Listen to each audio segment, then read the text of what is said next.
Hey everyone, welcome back to the channel.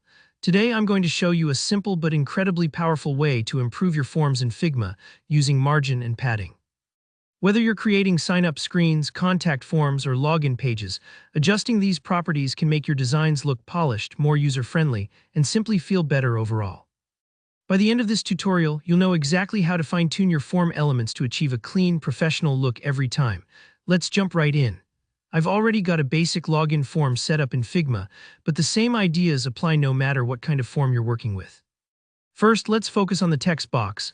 That's usually where users enter their email, username, or password. Go ahead and click on the text box in your Figma workspace. As you do this, you'll see the properties for that element pop up over on the right-hand side, under the Design tab. Now here where something called margin and padding comes into play. Think of padding as the breathing room inside your text box, the space between the edge of the box and the text itself. Margin, on the other hand, is the space outside the text box, how much distance it has from other elements like buttons or headings. Both are absolutely vital in UI design because they impact not only the visual balance, but also how comfortable and approachable your form feels to your users. Let's start by adjusting the padding.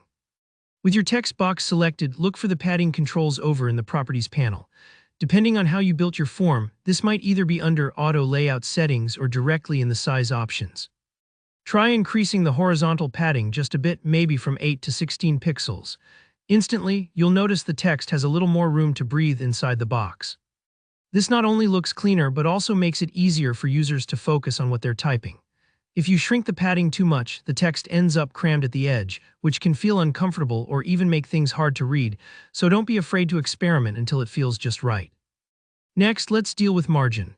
Select your entire text box component and check how much space there is between it and the next element. Maybe that's a login button or a forgot password link. In Figma, you usually adjust margin by adding spacing in your auto layout settings or even dragging elements to snap into alignment.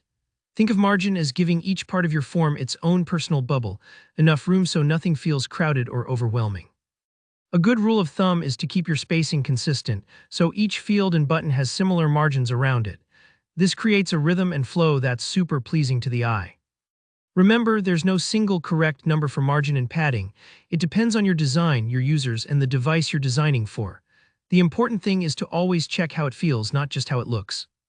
Sometimes you'll want wider spacing for mobile designs, or you may want to tighten things up in a modal or dialogue.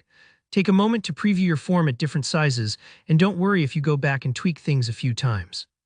That's all part of the process, and that's really it. With just a few thoughtful adjustments to margin and padding, your forms can go from feeling crowded or amateurish to looking clean and truly professional.